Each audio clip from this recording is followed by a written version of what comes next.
सर्वसंग त्याग भाग 3। हमें तो दूसरे कोई ज्यादा दुख नहीं है। जैन श्रमण इस तत्व को बराबर पहचानता है, इसलिए शुरू शुरू में जब उसे मानसिक संक्लेश होते हैं तब सूक्ष्म चिंतन करके जान लेता है कि मुझे कौन सी उपेक्षा हो रही है जिस कारण मैं दुखी बना, और फिर स्पृहा को दूर करता जाता है, मन को समझता रहता है। शुरुआत में कुछ मुश्किलें आती है, लेकिन बाद में उसे ये सब स्वभावगत बन जाता है। स्पृहा होती नहीं, मात्र आत्मशुद्धि की एकमात्र स्पृहा से स्वयं शुभ प्रवृत्ति किया करता है। मैंने 15 गाड़ा पानी लाए हैं इन महात्माओं की भक्ति के लिए, मेरे वीर्यंत्र और चारित्र्य मोहनियों का संयोक्षम करने, उनकी प्रशंसा प्राप्त करने के लिए नहीं। उन महात्माओं ने मेरी भक्ति में रही हुई कमी की निंदा की तो वह निंदा मेरे लिए ज्यादा लाभदायक ही है ना।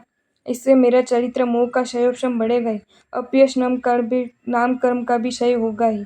मैंने तप किया मेरी आसक्ति घटाने के लिए, इस शत्रु शरीर को शिक्षा कर कर्मक्षय करने, पाड़ना में जलसा करने या लोगों की वयावच लेने या तपस्वी ऐसी प्रसिद्धि प्राप्त करने नहीं। सहवर्ती पाड़ने में मेरी संभाल नहीं करेंगे तो मेरा तप बढ़ेगा ही, मेरी वयावच नहीं करेंगे तो मैं स्वावलंबी बनूंगा ही, वीर्यातिचारों से बचूंगा ही। मैंने जो पुस्तकें लिखी है उससे मेरा क्षयोक्षम बढ़ा है। मुझे पदार्थ स्पष्ट हो इसलिए लिखी है। वे दूसरे बड़े प्राप्त करे तो अच्छा है, लेकिन मैं प्रशंसा प्राप्ति के लिए या संख्या का रिकॉर्ड बनाने के लिए नहीं छपवाई। मानो कि एक भी व्यक्ति पुस्तक न ले न पढ़े तो भी मुझे क्या नुकसान। मुझे तो ये लिखने में, अच्छे विचारों में, कर्मक्षय पुण्य बंधादि अनेक लाभ ही हो गए। मैं क्या दूसरी अपेक्षा रखूं। गुरु को भगवान मान, उनके गुरु में मेरे में प्रकट, इसलिए मुझे गुरु की सेवा करनी है। वे मेरी संभाल करे, नहीं डांटे, ऐसी अपेक्षा नहीं है। ऐसे प्रत्येक विषय में हम विचार करना है।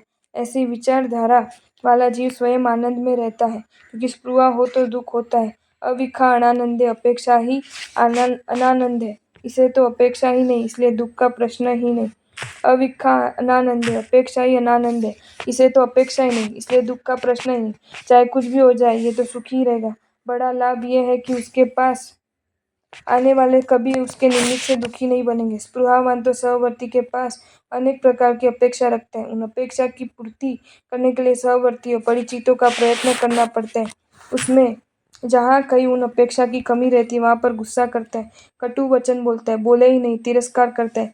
उसमें पूरा वातावरण खलबला उठता है, सभी अप्रसन्न बनते हैं। अप्रसन्नता को दूर करने के लिए मीटिंगें करनी पड़ती, समझाइश देते हैं। उसमें कोई अपनी पकड़ छोड़ता है तब तक कहीं जाकर समाधान होता है, नहीं तो शांति के लिए की गई समझाइश और ज्यादा अशांति का कारण बन जाती है। अगर समाधान हो तो गांठ, जैसे गांठ मतलब गांठ ही, अखंडता तो नहीं। सब जानते कि एक बार गांठ पड़ी फिर उस गांठ की जगह ही बार बार टूटने की शक्यता रहती। वैसे ही यहाँ पर भी उस गांठ पर कब फिर टूटे यानी फिर झगड़ा हो उसका कोई विश्वास नहीं रहता।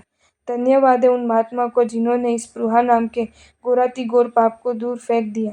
इसके द्वारा स्वयं प्रसन्न रहकर सबको प्रसन्नता की प्रभावना करते हैं। ऐसे महात्माओं के मैं मेरे प्रत्येक श्वास से, प्रत्येक रोम से करोड़ करोड़ वंदना करता हूँ। सद्भाव के आंसुओं के साथ वंदन करता हूँ। विनती करता हूँ कि हमें भी ऐसी निष्प्रता देवे। आपके जैसे निष्पक्ष हमें बनना है, बस इतना उपकार हम पर करना।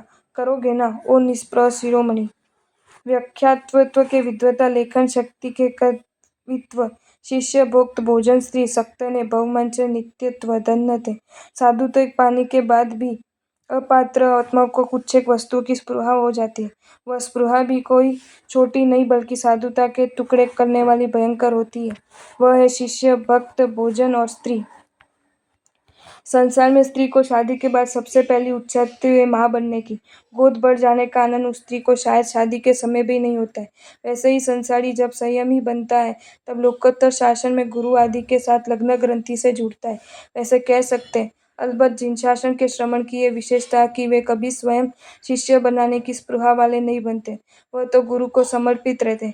गुरु के चरण वही उसका निवास स्थान है, गुरु की सेवा वही उसका श्वासोच्छ्वास है, गुरु का वाणी वही उसकी दृष्टि है, गुरु के डांट वह उसके लिए रोग नाशक औषध है, गुरु की हस्ती मुख मुद्रा वही उसके लिए मुष्टान भोजन है।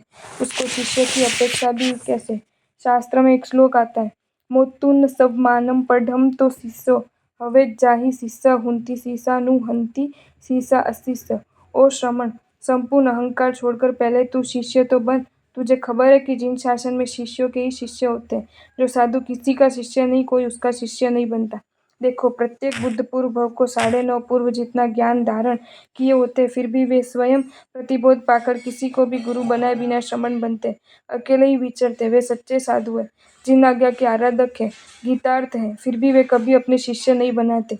शास्त्रीय मर्यादा ही ऐसी है कि वे शिष्य नहीं बनाए। वे किसी के शिष्य नहीं, इसलिए वे किसी को शिष्य नहीं बनाए।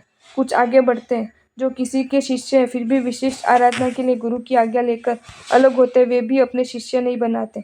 गच्छ त्यागी जिन कल्प स्वीकार करने वाले शिष्य नहीं बनाते। गच्छ त्यागी परिहार विशुद्धि कल्प स्वीकारने वाले शिष्य नहीं बनाते। गच्छ त्यागी यथालंबिक कल्प स्वीकारने वाले शिष्य नहीं बनाते।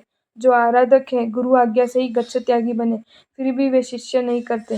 मानो वे ऐसा जाहिर करो कि हमारे पास भाव से शिष्यत्व है, लेकिन द्रव्य से तो हम अब गुरु के द्वारा शासन नहीं पाते। हम शिष्य नहीं तो शिष्य कैसे कर सकते? ये है लोकोत्तर शासन की व्यवस्था। जो शिष्य हो वही गुरु बन सकता है। मात्र तीर्थंकर आदि कुछ अपवाद है। जो वास्तव में शिष्य हो उसे शिष्य बनाने की लालसा नहीं होती। जिसे यह लालसा हो वो वास्तविक शिष्य नहीं, मतलब वो वास्तविक गुरु भी नहीं बन सकता। जिसे यह लालसा हो वास्तविक शिष्य नहीं, मतलब वो वास्तविक गुरु भी नहीं बन सकता। लेकिन अपात्र आत्मा ऐसी व्यवस्था स्वीकारने के लिए तैयार नहीं होते। वे अपनी लायकात या मुमुक्षु की लायकात देखे बिना ही दीक्षा देकर शिष्य बना लेने के लिए तत्पर होते हैं। वे जीव अपनी व्याख्यान शक्ति का उपयोग भी शिष्य बनाने की लालसा से कराते हैं। मेरे व्याख्यान से वो मेरी तरफ खींचेगा, मुझे गुरु बनाएगा। व्याख्यान करने के पीछे भी उसके मन में अंदर ही अंदर यही भाव होता है, इसके द्वारा शिष्य बनो।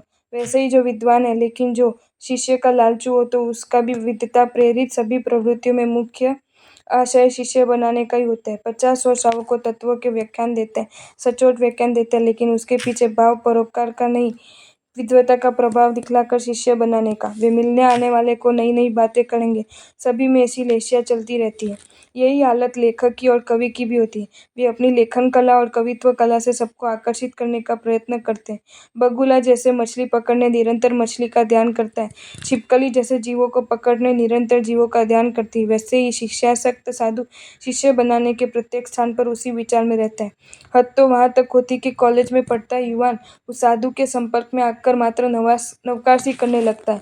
वहां तो वह साधु शेख चिल्ली जैसे विचार करना शुरू कर देता है कि ये श्रीमंत घर का लड़का है, 1-2 वर्ष में दीक्षा लेगा, इसकी दीक्षा में हजारों लोग होंगे, उसमें कोई 2-4 शिष्य मिल जाएंगे, बस फिर मुझे कुछ फिक्र नहीं होगी। ऐसे विचार उसके वे साधु चारित्र जीवन की क्या दशा करेंगे। शायद उनके व्याख्यान विद्वता लेखन या कविता से दूसरे तीर जाएंगे, लेकिन ऐसी मलिन लेशा के कारण निरंतर कर्म बंधने वाले वे साधु अनंत भाव यात्रा के मुसाफिर बने रहेंगे। शिष्य बना चुके व्याख्यानकर्ता को शिष्य की ममता शायद कम होगी तो भक्तों की ममता ज्यादा बढ़ जाएगी। दूसरों के करोड़पति भक्त देख उसे आघात लगता है। उस साधु के पीछे करोड़ों खर्चने वाले उसके भक्त हैं।